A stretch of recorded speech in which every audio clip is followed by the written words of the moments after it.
Good morning all of you. याच्या previous लेक्चरमध्ये तुम्ही व्हिडिओ बघा. त्याच्या अगोदरच्या लेक्चरमध्ये आपण डॉट प्रोडक्टचे एक्झाम्पल्स घेतले, बरोबर. डॉट प्रोडक्टवरती एक्झाम्पल घेतलेत.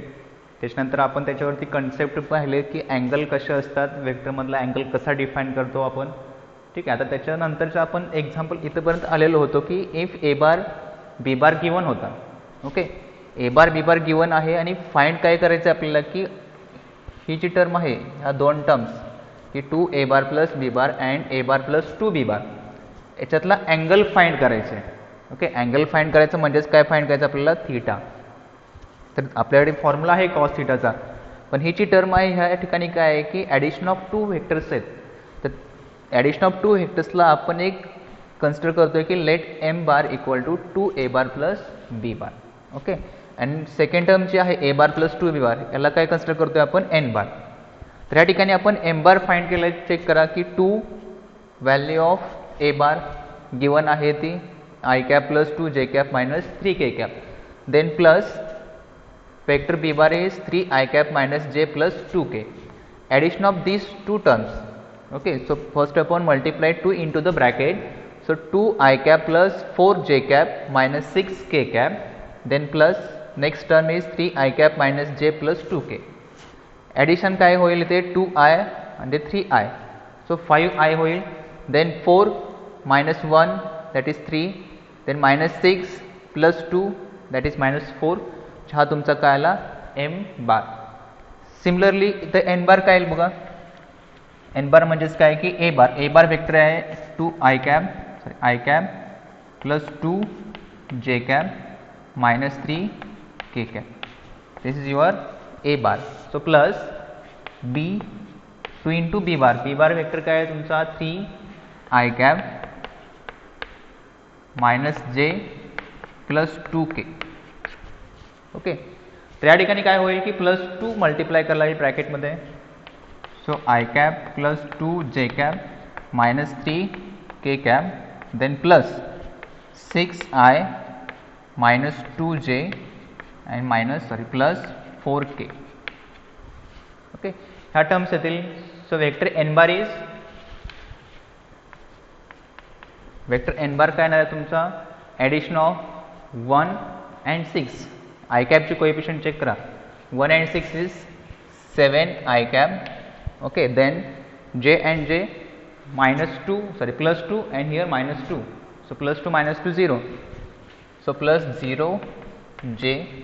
Okay, then minus 3 plus 4. Minus 3 plus 4 that is plus 1 k. This is your n cap. This is your n bar. Okay. So m bar n bar आला. आता याच्यामधला आपण अँगल काढतोय, ही term आणि ही term. याच्यामध्ये angle काढायसाठी तुम्हाला formula कुठला आहे, कॉस थीटाचा फॉर्म्युला. का असतो फॉर्म्युला कॉस थीटाचा, वी नो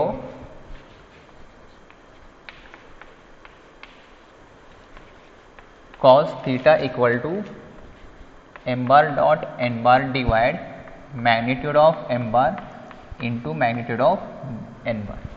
ओके, आपण ए बी मध्ये फॉर्म्युला पाहिला, तोच कशामध्ये आपण कन्वर्ट करतोय, एम आणि एन मध्ये. तर आपल्याला पहिल्यांदा टर्म काढावी लागेल m bar dot n bar, नंतर दोन्हीचं काय करावं लागेल, मॅग्निट्यूड. सो फर्स्ट याला इक्वेशन द्या फर्स्ट. ठीक आहे. Now we have to find out m bar dot n bar.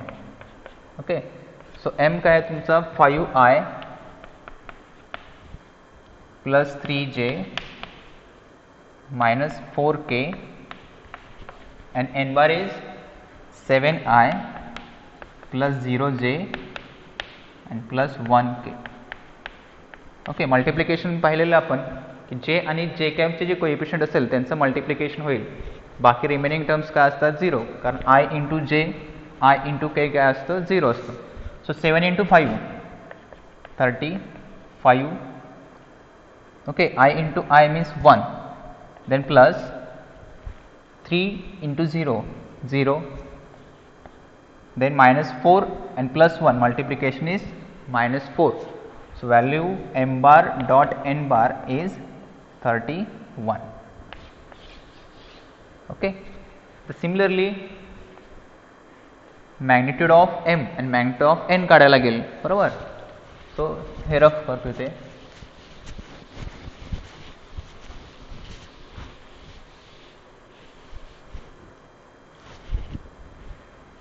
So magnitude of m bar equal to square root of कोइफिशियंटच्या स्क्वेअरची ॲडिशन, म्हणजेच काय येणार, एम बार जो आहे इथे आहे आपले एम बार, मी रफ केलं ते की 5 square plus 3 square plus -4 square, बरोबर. म्हणजे 5 आय कॅपचा कोइफिशियंट, जे captcha 3 and K captcha -4. So addition is 5 square is 25 plus 9 plus 16. Okay, ह्या तिन्हीची ॲडिशन केली तर किती येईल ती √50. ओके, चेक करा, √50 that is your m bar, magnitude of m bar. Okay, similarly find magnitude of n bar equal to root of n bar आपण काढलेला आहे, तो वरती काढला आहे तो किंवा इथे आहे 7 square then plus 1 square. Value of j coefficient is 0. So 7 square plus 1 square that is again 49 plus 1 that is magnitude of n bar is again √50. Okay, हा तुमचा आला मॅग्निट्यूड ऑफ एन बार. तर त्याच्यानंतरचा फॉर्म्युला आपण जर ह्या व्हॅल्यूज ज्या आहेत m bar dot n bar, magnitude of m bar, magnitude of n bar, तिन्ही व्हॅल्यूज इक्वेशन 1 मध्ये पुट करा. काय ते नाव put above values in equation first. So cos theta equal to here 31 upon √50 again √50. ओके, √50 म्हणजेच किती येणार त्याची value 31 upon 50. So theta equal to काय येईल रे, cos inverse here 31 divide root cancel होईल या ठिकाणी, म्हणजेच किती येईल 50. So theta, angle theta is cos inverse of 31 upon 50. This is your angle between m bar and n bar. आणि एम बार म्हणजेच काय आहे की 2a बार प्लस b बार, आणि एन बार म्हणजेच काय आहे की a बार प्लस 2b बार. त्याच्यामधला जो अँगल असेल तो इथे फाइंड झाला. ओके, हे समजलं एक्झाम्पल. व्हिडिओ रिवाइंड करून पहा, व्यवस्थित फाइंड आउट करायचं आहे ते. ठीक आहे, next example.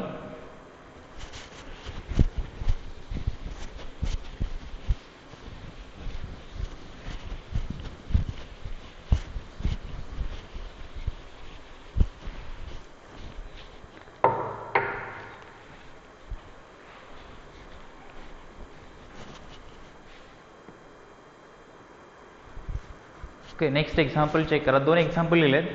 If line makes an angle 90, 60 and 30 with the positive direction of x axis, y and z respectively, then find its direction cosines. Okay, आपण थेअरीमध्ये पाहिलेत की डायरेक्शन रेशोज काय असतात, डायरेक्शन कोसाइन्स काय असतात, डायरेक्शन अँगल्स काय असतात. तर फर्स्ट अपॉन गिवन काय आहे तुम्हाला, डायरेक्शन अँगल्स आहेत with the positive x, y and z axis. Okay, so first with the positive x axis notation of angle is alpha.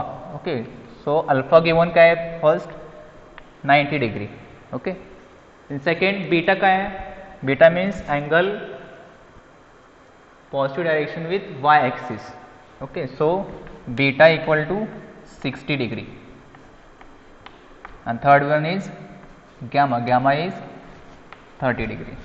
Okay, ह्या गिवन व्हॅल्यूज आहेत की alpha, beta and gamma. Find out काय करायचं, direction cosines. Okay, direction cosines means here direction cosines कुठले असतात, alpha cos alpha. This is direction cosines with positive direction of x axis, then cos beta and cos gamma. So cos alpha is cos 90 degree, cos 90 degree is 0. Okay, then cos beta, so directly as you, therefore the direction cosines are cos alpha 0, cos beta is cos 60 degree, cos 60 degree is 1 upon 2, then cos gamma that is cos 30 degree. Cos 30 degree is root 3 by 2. And these are your direction cosines. Okay, म्हणजे तुमचे direction cosines कळले 0, 1/2 and minus root 3 by 2. तर हे झाले तुमचे direction cosines. Given काय आहे direction angles. Okay, next example check करा. A line makes angles of measures 45 degree and 60 degree with the positive directions of y and z axis. Okay, जे y आणि z ॲक्सिसचा अँगल्स दिलेत म्हणजे तुम्हाला beta दिलेला आहे आणि गॅमा दिलेला आहे. Okay, then find the angle made by the line with positive direction of the x axis. म्हणजे अल्फा काढायचं आहे. गिवन काय आहे बीटा गॅमा गिवन आहे, अल्फा काढायचा आहे. Okay, so first given beta equal to 45 degree and gamma equal to 60 degree. Okay, आता या ठिकाणी आपल्याला कंडिशन माहीत आहेत, थेअरीमध्ये आपण पाहिलेत. तर first upon we have to find out the direction cosines. So first therefore the direction cosines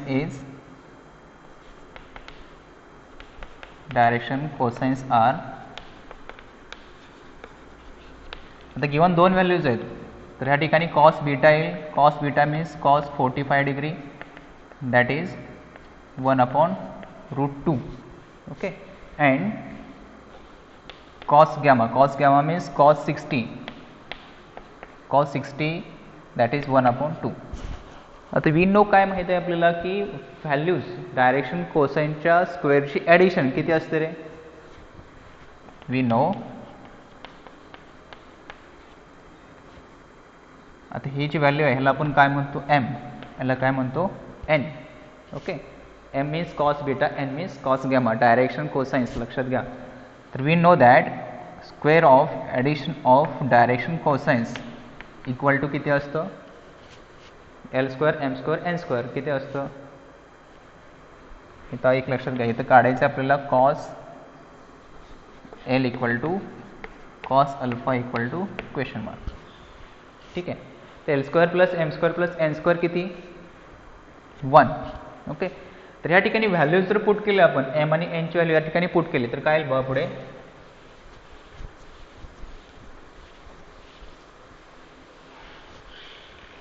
So put value of m,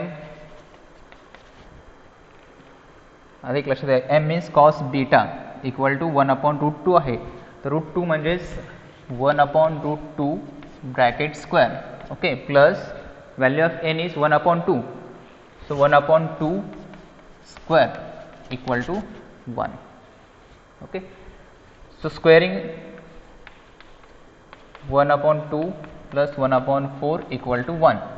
So L² equal to या ठिकाणी काय होईल ह्या दोन्ही टर्म्स तिकडे न्या 1 minus 1/2 minus 1/4. सिंपल कॅल्क्युलेशन आहे. L² equal to here 1. So 4 minus 2 minus 1 divide 4. Okay, फ्रॅक्शनचं subtraction आहे, सिंपल टर्म्स आहेत, चेक करा.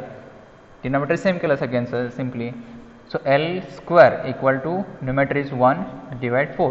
So L is equal to plus or minus 1/2. Okay, L is equal to plus or minus 1/2. That is value of L is cos alpha equal to plus or minus 1/2. Okay, आता cos कोणत्या डिग्रीसाठी 1/2 असतो तर cos 60. Okay, 60 साठी plus 1/2 असतो और alpha equal to 120. कारण 120 साठी काय असेल -1/2. सो अल्फा इज 60 और 120. So your direction angles are therefore the direction angles are first तुमचा अल्फा असेल that is 60, then beta 45 and then gamma again 60 or 120, 45 or 60 दोन्हीतला कोणता अँगल असेल. ओके, म्हणजे तुमच्या ह्या ठिकाणी काय निघालं की पॉझिटिव्ह डायरेक्शनच्या एक्स ॲक्सिसमध्ये जो अँगल आहे तो निघाला. तर एक्झाम्पल पहा. नेक्स्ट आहे ते एक लास्ट एक्झाम्पल चेक करा.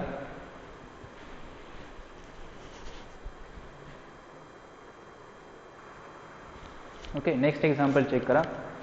A line passes through the point 6, -7, 1 and 2, -3, 1 and then find the direction ratios, direction cosines of the line so that angle alpha is acute angle सांगितलेला आहे. ओके, तर या ठिकाणी फाइंड काय करायचं आहे तुम्हाला की डायरेक्शन रेशो पण काढायचे आहेत आणि डायरेक्शन कोसाइन्स पण काढायचे आहेत आणि कुठल्या लाईनचे काढायचे आहेत की ती लाईन ह्या दोन पॉईंट्समधून पास होते.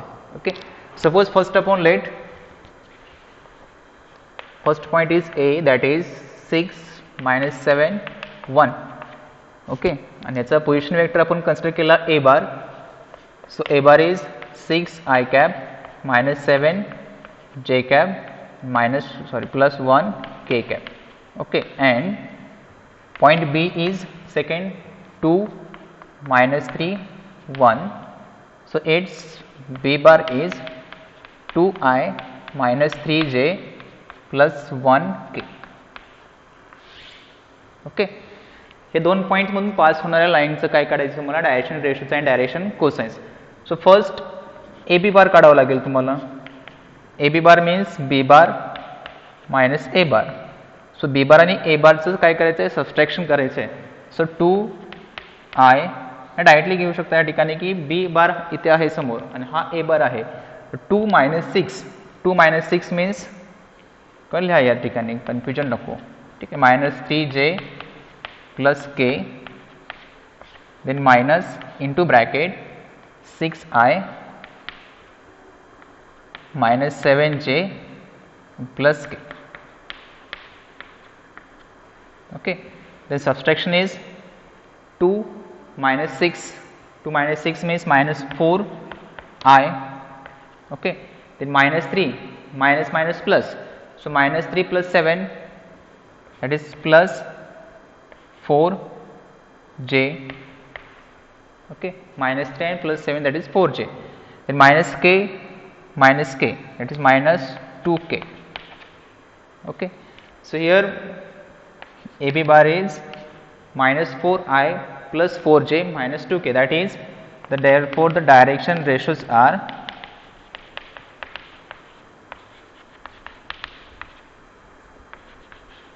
डायरेक्शन रेशोज काय आले तुमचे जे याचे कोएफिशियंट्स आहेत ते डायरेक्शन रेशोज असतात म्हणजेच -4, 4 and -2. These are your direction ratios. आता या ठिकाणी डायरेक्शन काय काढायचे आहेत कोसाइन्स काढायचे आहेत. आता डायरेक्शन रेशोज जर असतील माहीत आपल्याला तर डायरेक्शन कोसाइन्स कसे काढतात रे. आपण रिलेशन पाहिलेलं आहे. रिलेशन काय पाहिलेलं आहे की डायरेक्शन कोसाइन्स आणि डायरेक्शन रेशोज मधलं रिलेशन म्हणजे या ठिकाणी मी मेन्शन करतो we know relation between direction cosines and direction ratios. लक्षात ठेवा की L = काय असतो λA. ओके, बरोबर. Then M = λB, N = λC. ह्या फॉर्ममध्ये असते ते. तर ह्या ठिकाणी आपण एक लॅम्बडा कन्सिडर करू की एक स्केलर पॉईंट आहे आणि ह्या दीज आर द व्हॅल्यूज आहेत कुठल्या A, B and C. Direction ratios means A, B and C. Lambda एक स्केलर घेतला आहे आपण. याच्यावरून आपल्याला काय करायचं आहे की LMN काढायचं आहे, बरोबर. तर या ठिकाणी L² plus again we know that L² plus M² plus N² = 1. Okay, so value of L is lambda. A means -4, so -4 lambda its square plus. Okay, B ची व्हॅल्यू 4 आहे तर M व्हॅल्यू काय होणार आहे 4 lambda square. Okay, C value -2 आहे तर N value काय होणार आहे -2 लॅम्बडा स्क्वेअर = 1. ओके, त्या ठिकाणी टर्म्स काय येतील चेक करा. 16 lambda square plus 16 lambda square plus 4 lambda square = 1. So lambda square common काढला तर ॲडिशन केलं तर किती येईल ह्या ठिकाणी 16, 16, 4. ओके, सो 16 + 4 20, 20 + 16 मीन्स किती 36. 36 lambda square = 1.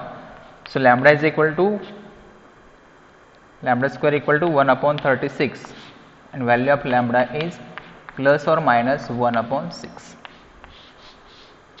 ओके, प्लस आणि -1/6 आले पण ह्यात ह्या ठिकाणी आपल्याला 1 व्हॅल्यू घ्यायची आहे. आपल्याला काय काढायचं आहे, LMN काढायचं आहे. ओके, तिकडे रब करतोय, हे पाहून घ्या.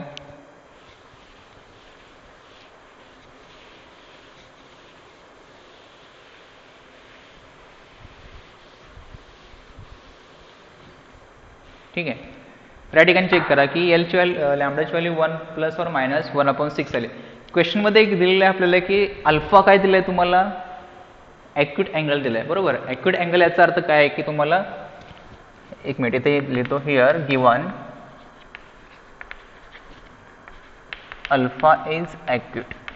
Okay, that means cos alpha म्हणजेच काय, तुम्हाला एलची व्हॅल्यू म्हणजेच किती, -4 lambda, that is -4 lambda greater than 0.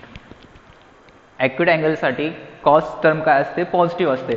आपण नोटमध्ये पाहिले, रिपीट करून पहा, तुम्हाला जे डायरेक्शन अँगल दिलं आहे किंवा तुम्हाला अँगल बिटवीन 2 वेक्टर्स दिले त्याच्या नोट्समध्ये हे दिलेलं आहे की जर अल्फा हा 0 to π/2 च्या मध्ये असेल, ओके, तर तुमचा कॉस काय असतो, पॉझिटिव्ह असतो.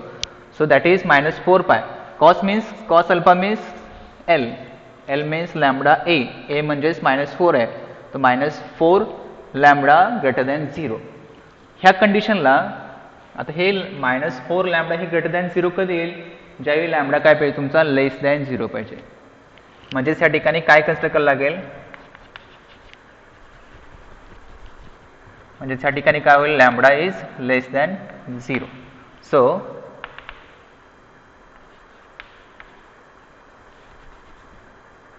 So we take lambda equal to -1/6.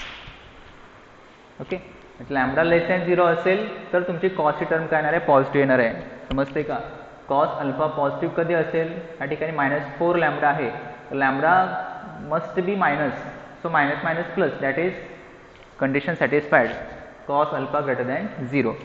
That means required condition is lambda less than 0. So we take lambda equal to 1/6.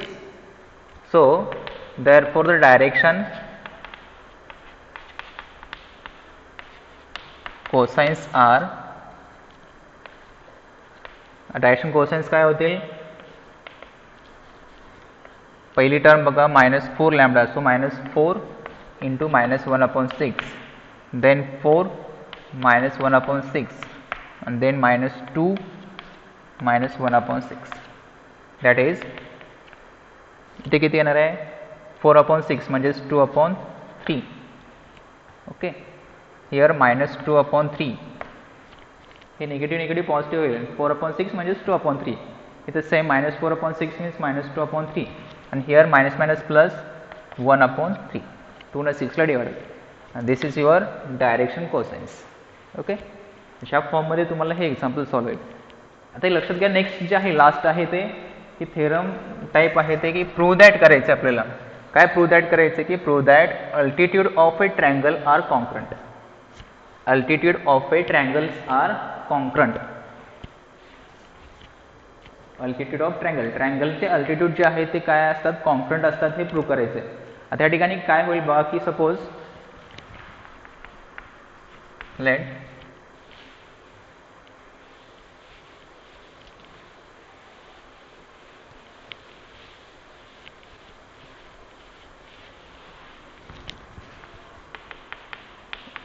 ABC are vertices of a triangle. Okay,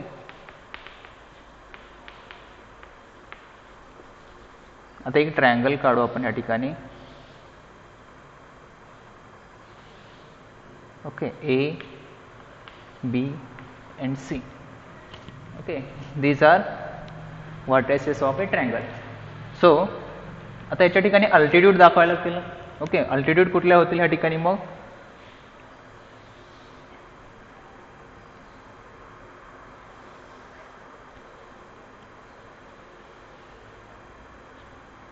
D, E and F. Okay, so here AD, BE and CF are altitudes.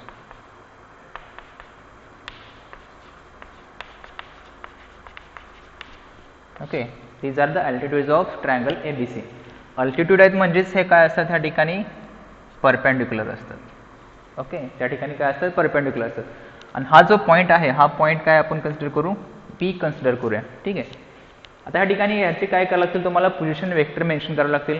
Position vector म्हणजेच काय, let A bar B bar C bar D bar E bar F bar are position vectors of A B C D E F respectively. ज्या ठिकाणी आपण काय करतोय याचे position vector mention केले. ठीक आहे, आता एक लक्षात घ्या, डायग्रामचं ऑब्झर्वेशन करा. डायग्रामचं ऑब्झर्वेशन केलं तर तुम्हाला काय दिसते या ठिकाणी रे,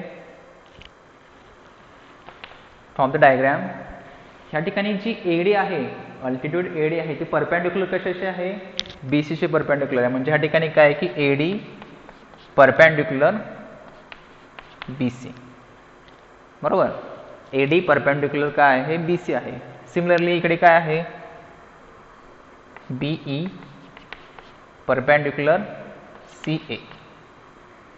okay, BE perpendicular CA. Same इथे काय आहे, CF परपेंडिक्युलर AB.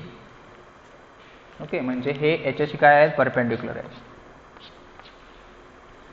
आता एक लक्षात घ्या, हे जर ह्या ठिकाणी परपेंडिक्युलर असतील, कुठले AD परपेंडिक्युलर BC असेल, त्या ठिकाणी आपण असेही म्हणू शकतो की AP